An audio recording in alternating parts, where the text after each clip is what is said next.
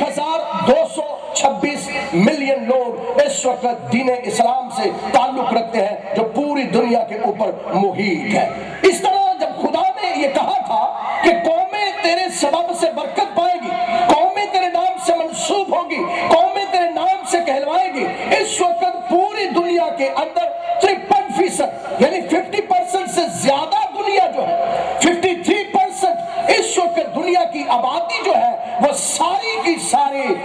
ابراہیم کے صلب سے کہلاتی ہے اور ابراہیم کے ساتھ منسلک ہے۔ خدا نے وعدہ کیا تھا کہ میں تیری نسل کو کیا برکت دوں گا، میں تیری نسل کو پروموٹ کروں گا، میں تیری نسل کو بڑھاؤں گا۔ اور خدا نے کیوں کہا کہ میں تیری نسل کو بڑھانے کے ساتھ تیرے صلب سے وعدے کے فرزند سے میں توحید کے پیغام کو، میں اپنے کلام کو وعدے کے فرزند کے اندر رکھوں گا، اور وعدے کے فرزند سے جو قوم بنے گی اس قوم کے اندر میں اپنے کلام کو رکھوں گا، یعنی توحید کو رکھوں گا، میں اپنے پیغام کو رکھوں گا، اور انبیاء مرسلین کو، نبیوں کو، پیغمبروں کو، رسولوں کو، تمام تر اشخاص کو میں بنی اسرائیل کے اندر سے بھیجوں گا، اور میں بنی اسرائیل کو پیغام دوں گا تاکہ وہ قوموں کو، قبیلوں کو، امتوں کو بتا سکے کہ اگر نجات حاصل کرنی ہے، اگر گناہوں سے معافی حاصل کرنی ہے، اگر خدا کو جاننا ہے تو دنیا میں کوئی اور خدا نہیں سوائے الوہیم خدا کے، الوہیم خدا کے علاوہ دنیا کے اندر نہ تو کوئی بال خدا ہے، نہ بالیم خدا ہے، نہ استرات خدا ہے، نہ ملکوم خدا ہے، نہ کوئی اور دیوتا خدا ہے۔ اگر خدا کوئی ہے تو وہ یہوہ خدا ہے۔ اس پیغام کو خدا نے ابراہیم کی نسل کو دیا تھا،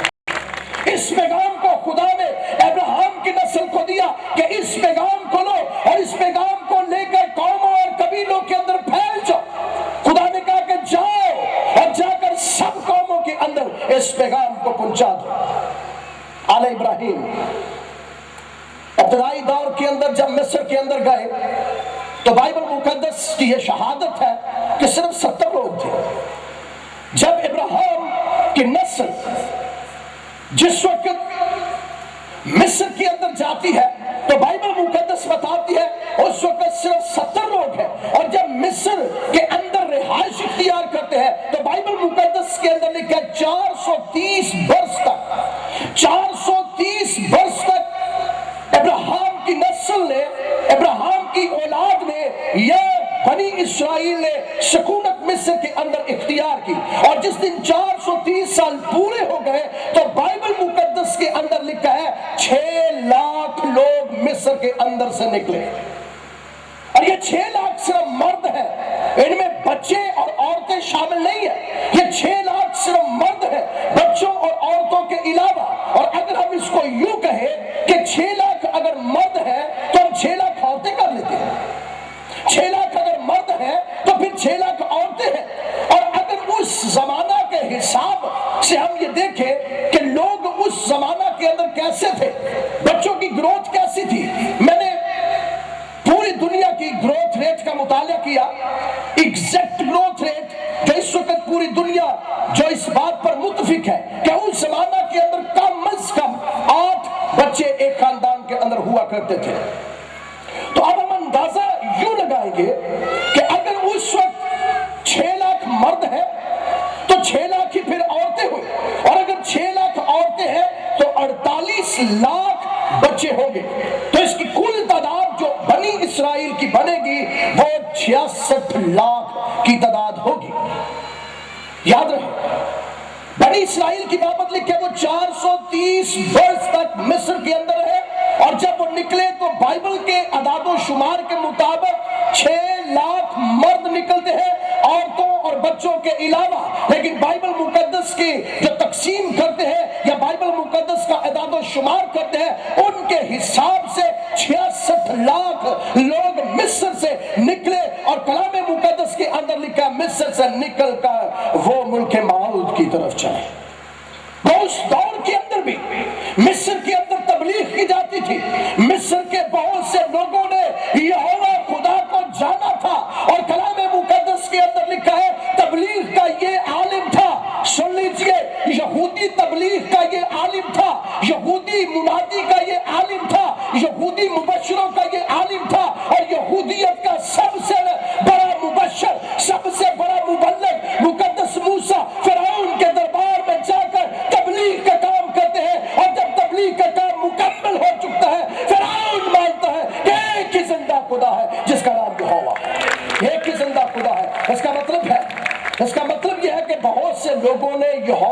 خدا کو مصر کے اندر بھی مانا، جو 430 سالوں کے اندر 66 لاکھ لوگ ہو رہے ہیں۔ دین